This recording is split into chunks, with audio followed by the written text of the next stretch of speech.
Hello everyone, investment scams rampant. Please vigilant and discerning. Do not trust information from unknown sources. Please make sure recognize two official Capital Securities community, Facebook, Capital Securities, YouTube, Capital Wealth Insights. Hello everyone, welcome to Kuhn English Good Night. Today is August 27th, Wednesday. I'm Juan Pengrue. So, let's discuss some topics we mentioned earlier. First, we've seen that the US government has been making a lot of moves recently, but it seems like the market hasn't really reacted. But that's just for now, because at the moment, both Trump, the Federal Reserve, and the market are all expecting a rate cut. Right now, everyone is basically on the same page, but after this period, some things are bound to happen. We'll talk about that in a bit. Yesterday, we showed you all that article at the end. I went back and read it a few more times and took note of the key points. We'll share those with you later. Next, we'll talk about how to invest in the current situation. So right now, it's really about living in the moment. Don't stretch your time horizon out too far. But if you're thinking about waiting for a longer cycle, you might want to start considering it a bit. Also, actually, no matter what kind of hedging strategies or mindset you have, you need to be prepared. Alright, that's it for this week's timing. There aren't really any economic data releases today, so we'll just wait for the post-market earnings reports. Looking at the US dollar index right now, it's actually still in a relatively choppy, sideways pattern, but it's not really that weak either. In fact, it did edge up a bit yesterday. Next, let's look at the 10-year Treasury yield. At the moment, this yield is actually it's at a relatively high level. In a moment, I'll look at the 10-year, and as we look at the 10-year, people also pay attention to the 30-year, and later we'll check the 2-year. What we're seeing is that, honestly, bond yields just don't seem to want to come down. Now, looking at the 30-year Treasury yield, you can see it's still holding at a relatively high level, currently close to 5%. In comparison, the yield on the 2-year has dropped quite noticeably. You can see that this is mainly driven by expectations. Specifically, rate cut expectations are currently only pushing down short-term yields, while long-term yields are still holding at relatively high levels. This is actually a sign of what's to come for the economy. Ultimately, these effects will gradually accumulate and eventually impact the stock market. Next, let's take a look at the S&P wink with ton sticking out 500. Yesterday, it was. Recently, it's been fluctuating slightly up and down over the past few days. The Dow is in pretty much the same situation, though its gains have been a bit larger. The Nasdaq is also experiencing these small ups and downs, and the same goes for the Russell. Alright, moving on, let's talk about the current US tariff situation, the domestic countermeasures, and so on. Supporting certain companies by investing in them and covering their shipping costs, things like that.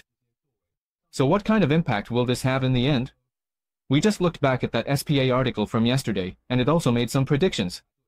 Right now, it mentions a scenario where the US imposes tariffs on its allies, and after some back and forth. This would trigger a global trade war and end up hurting American manufacturing. Inflation would keep rising. If taxes are cut, it would lead to an increase in debt. Right now, these things are actually happening. Also, as we mentioned yesterday, there's the emergence of this government tech complex at the same time. With the removal of regulations on AI and cryptocurrency, and no real antitrust pressure, the tech industry will become even more consolidated. As a result, a handful of companies will dominate the entire sector. This slows down the pace of innovation and also sets the stage for a major collapse in the future. So this timeline is one he set himself, and we can use it as a reference. Just use it as a reference, that's enough. This point in time might actually arrive even sooner. He also mentioned that the government sales department is focused on layoffs and intimidating colleagues who trust government officials, which doesn't really help improve the business environment. In fact, the current wave of layoffs is quite serious. The scale, or rather the progress up to now, is relatively weak, and there hasn't been much news about it. But at the very beginning, it was indeed different. There was a relatively strong momentum.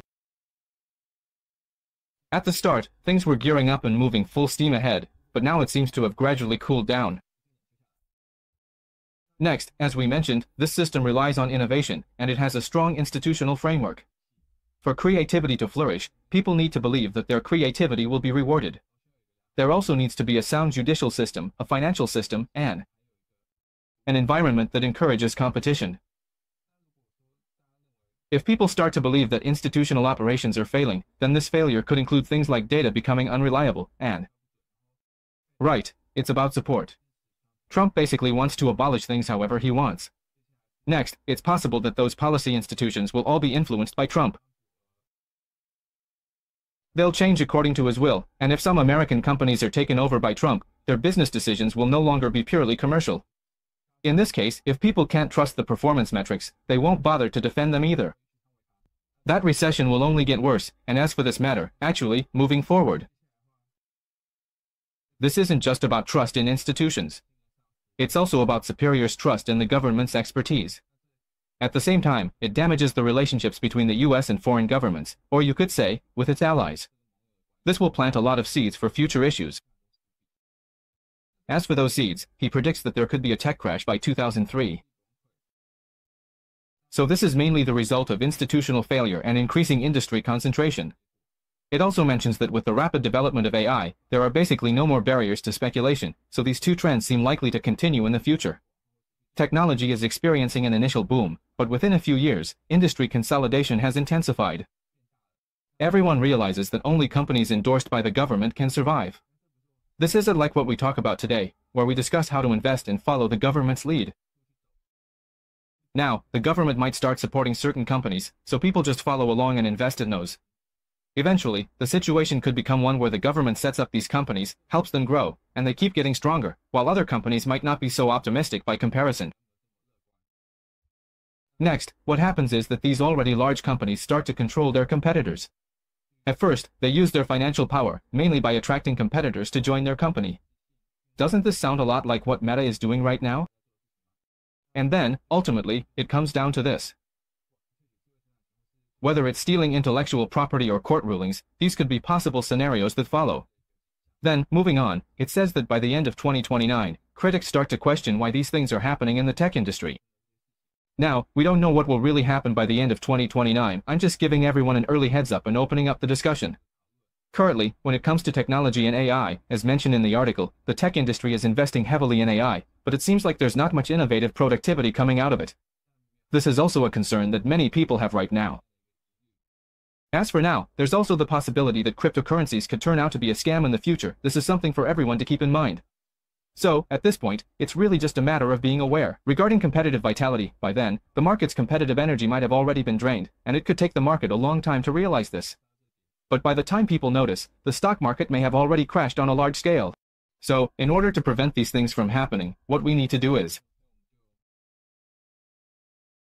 Now, let's discuss this. If Trump continues to act this way, and keeps it up, this scenario is very likely to come true. Especially since this article was written in early February of this year, and at that time, nothing much had happened yet. For example, tariffs hadn't really affected customers, and the main issue back then was just the trade war. No one expected that later on there would be direct intervention in American companies or the Federal Reserve. And also, that his will would be carried out even more deeply in all aspects. So, this is actually... What I'm saying is, its predictions are actually quite accurate, so in the end, there's a high probability things will develop in that direction. Now, the timing might shift and things could speed up, because this article was written in early 2025, and it predicted that by 2030, this might happen.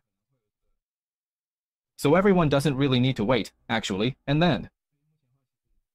As for the present, actually, a lot has already happened in the past 6 months, so everyone should just try to stay alert as much as possible. In conclusion, after reading this article or learning about this information, when it comes to investing, for now, if you are someone who can be a bit more patient, maybe you can consider getting involved later, so maybe right now isn't the best time to jump in. But for me, since there are still some trading opportunities every day, or sometimes there are chances for short-term trades over a period of time, then when it comes to investing, you can just focus more on the present moment. If there really is a good opportunity, then you can go ahead and take some action first. Basically, it's about doing some analysis and decoding. If the stock price is relatively low, then you can consider repositioning or rebuilding your portfolio. As for now, why does it seem like there aren't really any warning signs in the stock market? I would say that, at least for now, the overall structure still seems relatively stable. Right now, it's mainly because before September 17th, there's an expectation of an interest rate cut. That's the first point. The second is that the economy is still relatively stable, and third, corporate profits are still quite good at the moment. So these three pillars are currently supporting the stock market. However, the situation now is that our visibility going forward is actually quite low, so we have to take it week by week, month by month, just moving forward and observing as we go. Only then can we At that moment, I also try to understand what might happen in the near future. Right now, with the way the market is changing, the pace has become really fast, and uncertainty has risen a lot. So when it comes to outlooks for the future market, the accuracy or reliability of those predictions will be relatively either less clear or relatively vague, so we just keep moving forward and watching as things unfold. Next, let's look at global developments. First, the US has imposed a 50% tariff on Indian lighting products, which has now taken effect. After this tariff was implemented, India's lighting tariffs became the highest in Asia, even higher than China's. The US is India's largest export market for these products. India exports a total of $85 billion to the US every year, but this amount only accounts for 2% of India's GDP, so the impact is relatively manageable. However, after this tariff takes effect, India's global competitiveness and position in the supply chain may decline because its tariffs are relatively high, while its competitors might not face such high tariffs. This is a very real issue. However, at the moment, there are exemptions for certain sectors like electronics, democratic health products, and pharmaceuticals. For example, iPhones assembled in India and shipped to the US by Apple won't be affected by these tariffs. But more traditional categories like textiles or footwear will be hit, and everyone in those sectors will feel the impact. Currently, India has started to shift its stance on this issue. Indian Prime Minister Modi wants to show openness to all visitors, which means he is expected to improve relations with China, though to what extent remains uncertain. Besides managing its relationship with China, India is also committed to significantly boosting bilateral trade with Russia. The two countries plan to increase their bilateral trade volume by 50% to $100 billion over the next 5 years. While $100 billion doesn't seem much higher than the current $85 billion, it's actually a 50% increase within just 5 years. Reaching $100 billion, right? Previously, trade between India and Russia was actually relatively small, so in the future, it could really grow. India will continue to improve its relationship with China while deepening cooperation with Russia. At the same time, India and Russia also aim to reduce barriers in their relationship and trade. Actually, India's GDP is mainly driven by consumption, with consumption accounting for about 60% of India's GDP. So right now, Indian culture and its pharmaceutical treatments are both aimed at strengthening consumer confidence and business investment confidence. In this way, India can temporarily get through tough times. As for whether this situation will decline in the future, or if things will really continue like this, we'll just have to wait and see. Next up is the small parcel tax exemption policy, which will end on August 31st, this Friday. In fact, many countries, mainly in East Asia and Southeast Asia, countries like India, Thailand, New Zealand, Australia, Taiwan, Japan, and South Korea have already started to gradually halt their logistics services. They're telling domestic e-commerce businesses or merchants, or anyone who wants to send small parcels to the US, that from the start, this service is no longer available. Underground parcel services. Right now, it's actually because small parcels sent to the US used to be tax-exempt. But now, they're going to start taxing based on the value of the goods. However, there isn't a concrete way to actually collect the money yet, so everyone is just waiting to see what happens.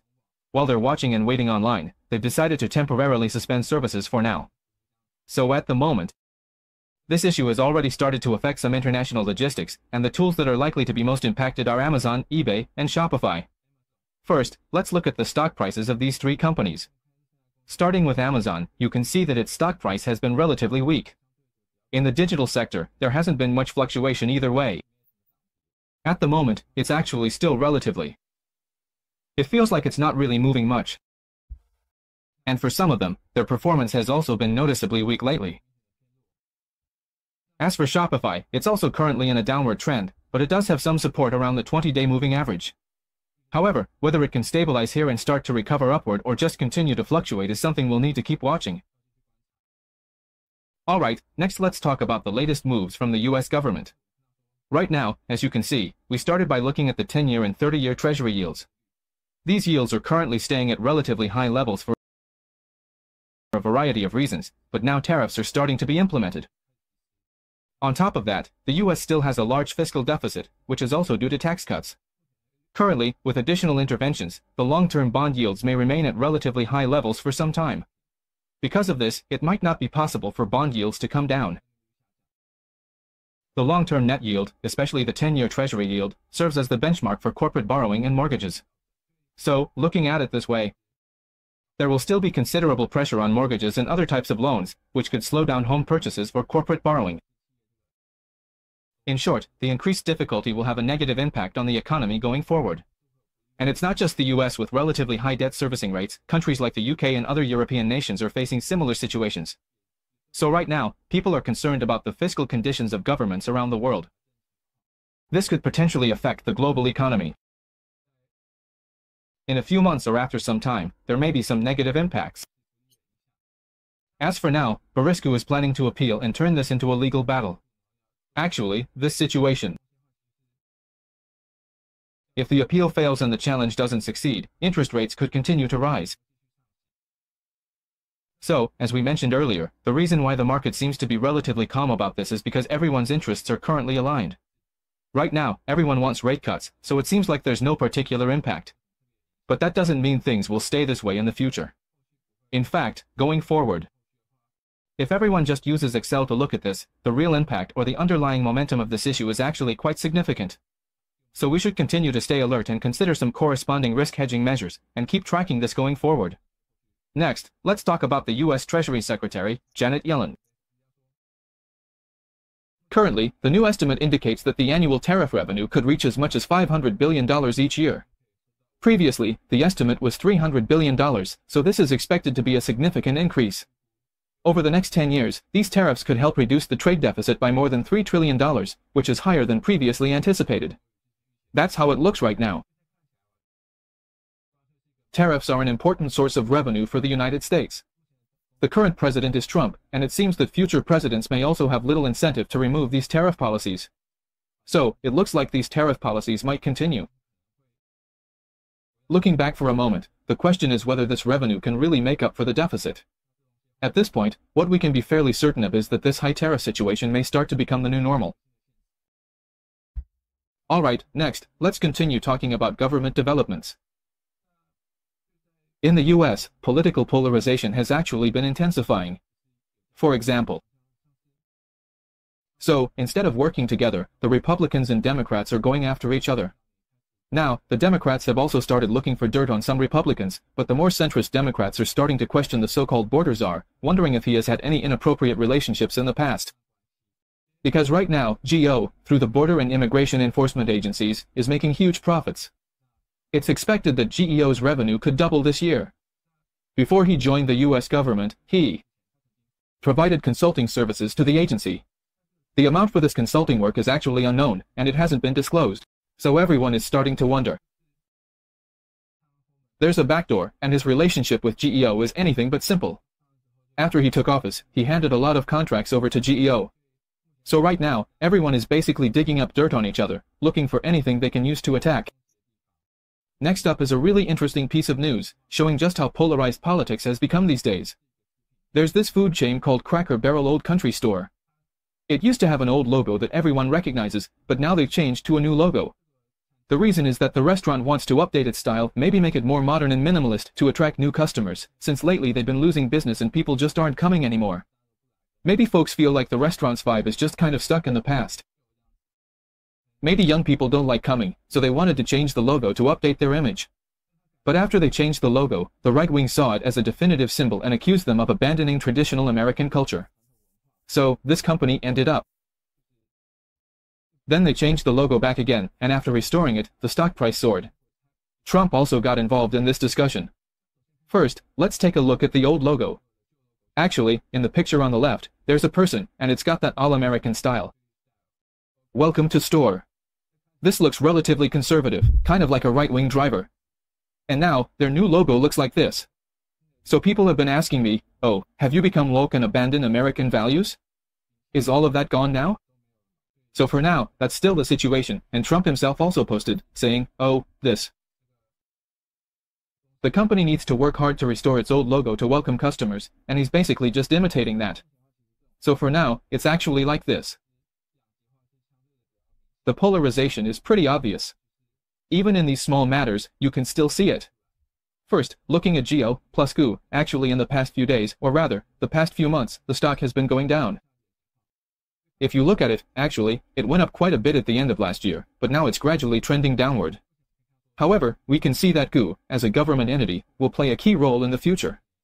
So it's still worth keeping an eye on the company's future development. Next, you can see that previously, well, yesterday, actually, it went up, but it was quite a significant percentage, and now before the market opens, it's up a little bit. So you can see that this thing is indeed currently reflected in the market, and its connection to the market is relatively direct. Alright, next let's look at the dynamics of the US market. The US government has just made another big announcement. Right now, it's about Lockheed Martin. Yesterday, we mentioned companies like Intel and MP Materials, so it seems that the government's involvement in this kind of state capitalism is becoming more and more obvious. The government is also thinking, oh, besides Intel, what other companies can I get involved with? So, what came to mind was Lockheed Martin. Their reasoning here is that maybe because about 90% of this company's business comes from the US government, it's basically like an extension of the government itself. But actually, about 70% of Lockheed Martin's business is still with the US government. So right now, it's the Department of Defense that's looking into taking a stake in the company. Then some people started saying this is socialism. But just like we talked about yesterday, this kind of state capitalism in the US might not really be seen that way. I would see it as capitalism, but they might call it socialism, because they're not used to the government taking stakes in companies like this. It's not like they have this process of wanting to rapidly develop the economy. So right now, that's basically the situation. Why would they want to take a stake in Lockheed Martin? That's a bit strange, because Lockheed Martin isn't really a company that is about to go bankrupt, nor is it a company I've come across with major issues. It might have some problems, like not getting orders for the latest generation of aircraft, and its own F-35 has faced major obstacles and delays in system upgrades. But at the moment, it doesn't really have life or death issues like Intel does, and it's not a company that absolutely has to be saved. There are also many companies in the US defense sector, so it's not clear why this particular one. So, if they're taking a stake, then why? That could potentially weaken competition in the defense contracting industry. Because, for example, if the Department of Defense becomes a shareholder in Lockheed Martin, then in the future, when the DoD is awarding contracts or putting out bids, who should they prioritize? Should they give preference to Lockheed Martin? But is that standard really fair? I mean, we should be looking for the best company to take on the contract, the one that's best at handling these kinds of projects. But if Lockheed Martin keeps getting chosen just because the government holds shares, then if they get these opportunities and end up producing subpar results, wouldn't that create bigger obstacles for the Department of Defense's goals, or for the objectives the US wants to achieve? This could also lead to conflicts of interest. So right now, there's actually a lot of criticism about this issue. Alright, another thing is that Apple will be holding its fall launch event on September 9th. The main focus will be on its new products, but what people are really paying attention to is its AI features. Right now, everyone is watching to see if there are any new developments in AI, and what exactly Apple plans to do. Will they develop their own model, or will they focus more on partnerships? And if they are going to collaborate with others, who will they partner with, and what kind of collaboration will it be? Right now, looking at Apple, of course, we can see changes in its stock price, and there are definitely some opportunities there. Going forward, we can watch to see whether it can perform well with the upcoming product launch event. At the moment, its performance is actually relatively. Looking at the stock price trend of Violet, next up is the battery report. It mentions that AI inference actually has a very high profit margin. When comparing different AI GPUs, it turns out that NVIDIA's profits are the highest. O&D is in the negative because its costs are very high, and at that time, its efficiency wasn't great either, so, as you can see from this chart, NVIDIA's side is still relatively high. Next, let's talk about Google. Actually, Google has made some progress in the GPU area, and it's achieved what it set out to do, so this more specialized approach can also be successful. Now, as you can see, some people might wonder if it's possible to diversify some funds to invest in AMD. I would compare and say, sometimes AMD isn't a bad choice either. From a fundamentals perspective, NVIDIA is far ahead of AMD, that's beyond question. But if we're talking about stock price performance or investment returns, from that perspective, AMD has seen some significant fluctuations in the recent past. So the answer is no. Overall, if you're looking at fundamentals and taking a relatively long-term view, NVIDIA as the industry leader should be a relatively stable choice for the future. Alright, let's continue to look at some market trends. Right now, according to Citigroup, the current allocation of funds to the Nasdaq index is relatively low, mainly because some investors have started to take profits. Next, the allocation to the Russell 2000 has seen a slight increase, so going forward, there's still optimism that small-cap stocks can perform well. They may outperform the broader market. On the other hand, there are still profit-taking risks in the Nasdaq and S&P Wink with tongue sticking up 500, so I want to remind everyone that the stock market is currently at a relatively high level. There may be some volatility ahead, which could mean some declines, so everyone should be prepared for that. They might also take profits in this way. Next, looking at September, there could be some seasonal factors affecting the US stock market. Then there's liquidity, and last week there were some doubts raised about AI. In addition, he believes that the market may face some risks, and this could directly translate into market movements.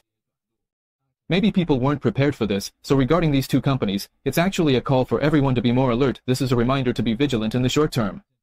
Next, JP Morgan mentioned that currently, the stock market is showing a shift from tech stocks to value stocks.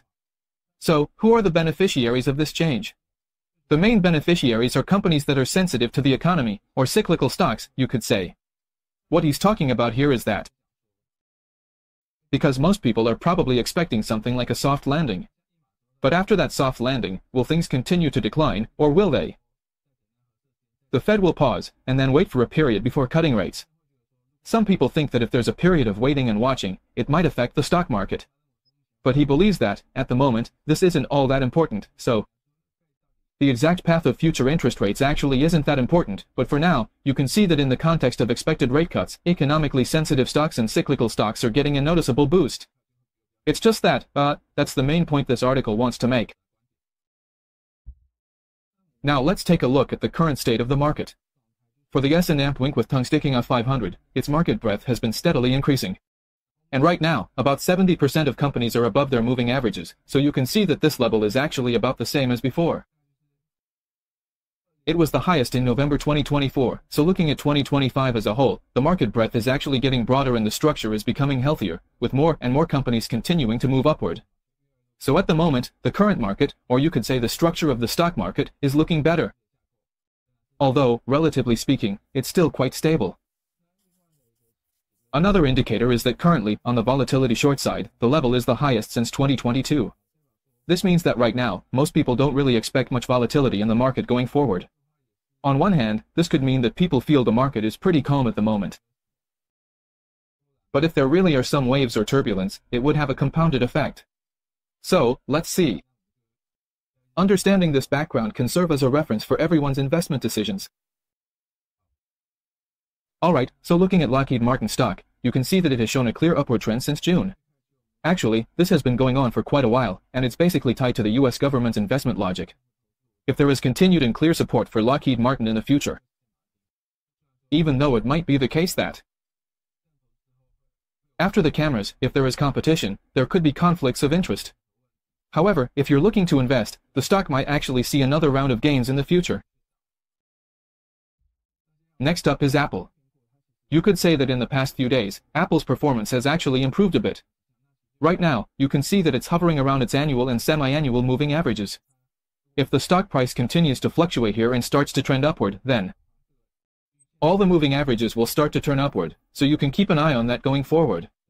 Apple might start to perform well from now through the fourth quarter, and it could be one of the better performing large-cap stocks. Next up is AMD. Right now, AMD's trend is starting to look a bit more neutral, but it's already below the 20-day moving average. Moving on, let's look at what's happening in the US market. Today, there's news that SpaceX's new launch successfully deployed a simulated satellite in space, which is a goal they hadn't achieved in the past year. Now, Citigroup has high hopes for this new SpaceX launch, saying that at the moment, it's really promising. It has the greatest potential to be the spacecraft that takes people to the moon or even Mars, but right now it's still in the testing phase at this critical stage, so it's actually still a long way from carrying humans to the moon or Mars. However, we can see that SpaceX is one of the companies behind Musk. In fact, all of Musk's current investment opportunities are connected to Tesla, and we can all see that Tesla's stock price has recently shown some clear signs of improvement. In addition, there was news just now that the Treasury Secretary mentioned that the US government will not be taking a stake in Nvidia. So in this case, the market is actually focusing on Nvidia's earnings report after the bell. This earnings report is considered more important than the non-farm payrolls on September 5th and the CPI on September 11th. That's because, last week, everyone was paying attention to AI.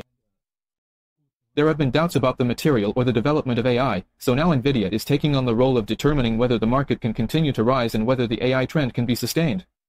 At this point, Nvidia has become a confidence indicator for AI. We'll give everyone a more detailed explanation about this tomorrow. Currently, we can see that Tesla's performance over the past few years has actually been relatively okay. If we look at a longer time frame, say, using the weekly chart over 3 years, you can see that its chart actually isn't weak. Some analysts say that Tesla is currently forming a multi-year bottom, and that there will be upward movement in the future. So, you can take that as a reference. At the moment, if we just look at the technical side and ignore the fundamentals, the chart still looks relatively okay. Right now, looking at this response, it shows that it's currently around the 20-day moving average. Next, we'll have to see tonight's earnings report. So let's take a look at the current situation. Let's look at the part about Anshin Zhongming. Currently, among the stocks that have risen a lot, there's Datadog, as well as some like on Semiconductor and Palantir, and so on. But Lilihua Shui has also gone up quite a bit. As for the response here, among the large cap stocks that have risen a lot, there's also Auto Network.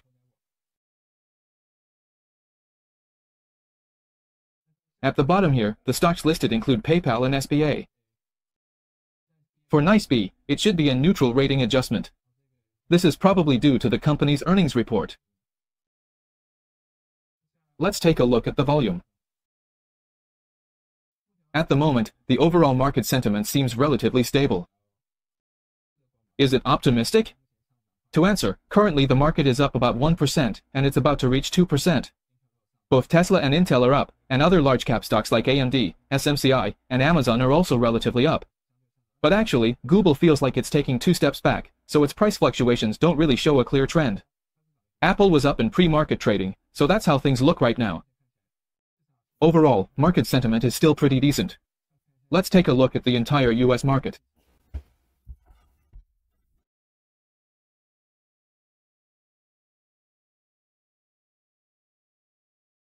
Outside of the S&P wink with tongue sticking out 100, MongoDB is standing out because its earnings report was excellent, so its stock price surged. Actually, a lot of companies, a lot of brokerages also adjusted their ratings today, significantly raising their target prices. We can take a closer look at this company later. On the other hand, for the stocks that are dropping, it should be due to individual companies' earnings reports. Now, let's take a look at the trading volume. So you can see that the stock market is still relatively active right now, because when you look at it, one of the indicators for growth stocks, Open, still has a lot of trading volume and is still showing some volatility. So at the moment, as for Tesla's target, I probably can't discuss it here. We can have the responsible analyst answer that later. Alright, next, let's look at the pre-market gainers and losers. At the moment, the overall market is still relatively stable. Actually, tonight we'll be looking at the Voeda earnings report. As for the Voeda earnings report, we'll give everyone a more detailed explanation during tomorrow's session. Alright, that's all for today's discussion. Good night, and thank you all for watching. Our company has no improper financial interests in the individual securities recommended or analyzed. The information in this program is for reference only. Investors should make independent judgments, evaluate carefully, and bear their own investment risks. If you don't want to miss the latest market updates, be sure to turn on the notification bell and hit subscribe. In addition, we have plenty of great video content on both Facebook and YouTube. Don't miss out. In our group, we share in-depth explanations of global financial events with you every day.